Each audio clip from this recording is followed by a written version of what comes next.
আমাকে যদি কখনো প্রশ্ন করা হয় যে এই দুনিয়াতে সবচেয়ে বেশি অভিনয় জানে কারা, সবচেয়ে বেশি অভিনয় করে কে, আমি বলবো পুরুষ। পুরুষের জীবনটাই কেটে যায় একটা অভিনয়ের মধ্যে। তারা কখনো ডাল ভাত খেয়ে বলে গরু মাংস দেখে এসে, কখনো 103 ডিগ্রি 104 ডিগ্রি জ্বর নিয়ে কাজ করে, তখন বলে সে ভালো আছে। যতই ঝড় ঝাপটা তুফান আসুক, ডিউটি বন্ধ নাই, সে প্রতিনিয়ত ডিউটি চলতে থাকে। যখন পরিবারের মানুষ জিজ্ঞেস করে কী রে কী করিস, কই তো ডিউটি চলে, রেস্ট করতেছি, কোম্পানি খুব ভালো, রেস্ট করতে দেয়, রেস্ট করার টাইম দেয়, কিন্তু আসলে ভেতরে যে হাজার কষ্ট, হাজার বেতন, হাজার দুঃখ, কিন্তু এগুলা কখনই পরিবারের কাছে বলে না। যখন সে ডাল ভাত খাচ্ছে বা কখনো কখনো দেখা যায় সে আরও খারাপ তরকারি দিয়ে খাবার খাচ্ছে, যখন পরিবার থেকে জিজ্ঞেস করা হয় কী দিয়ে খাওয়া দাওয়া করিস, তখন বলে যে গরুর মাংস, না হয় মুরগির মাংস। হ্যাঁ, মানে কখনোই নিজের দুঃখ কষ্ট পরিবারের কাছে শেয়ার করে না। সেই মানুষটাই হচ্ছে একটা পুরুষ।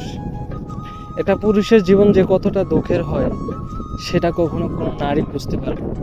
হ্যাঁ, বুঝতে পারবে যখন সে কাছে থেকে দেখবে, কাছে থেকে উপলব্ধি করতে পারবে, ঠিক তখনই বুঝতে পারবে। এছাড়া কোনো নারী একটা পুরুষের দুঃখের কথা, মনের কথা কখনোই বুঝতে পারবে না।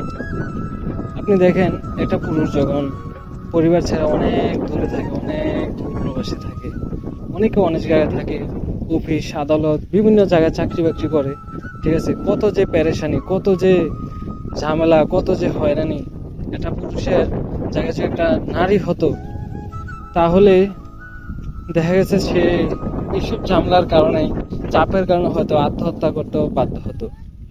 হ্যাঁ, আত্মহত্যা যে পুরুষ করে না এমন না, অনেক সময় দেখা গেছে যখন সে দেখে যে তার ডিউটির চাপ, হ্যাঁ, অফিস থেকে প্যারা, যখন তার সহধর্মিণী, তার মা বাবা ভাই বোন তাকে প্যারা দেয়, তখন সে দেখা গেছে অনেক সময় সহ্য করতে পারে না, অসহ্য হয়ে তখন নিজেকে নিজে শেষ করে দেয়। গতকালকেও দেখলাম যে একজন পুলিশ সদস্য, সে তার নিজের কপালে পিস্তল ঠেকিয়ে আত্মহত্যা করে। আসলে আমি আপনাদেরকে বলবো, বিশেষ করে নারীদের উদ্দেশ্যে, পুরুষকে কখনো প্যারা দিবেন না, পুরুষকে কখনো দুশ্চিন্তায় রাখবেন না, পুরুষকে সবসময় সান্ত্বনা দিবেন, সবসময় ভালোবাসবেন, সবসময় তাদেরকে একটু সময় দিবেন। আপনার একটা কিছু লাগলে অবশ্যই সময় দিবেন, কখনোই বিরক্ত করবেন না। আল্লাহ হাফেজ।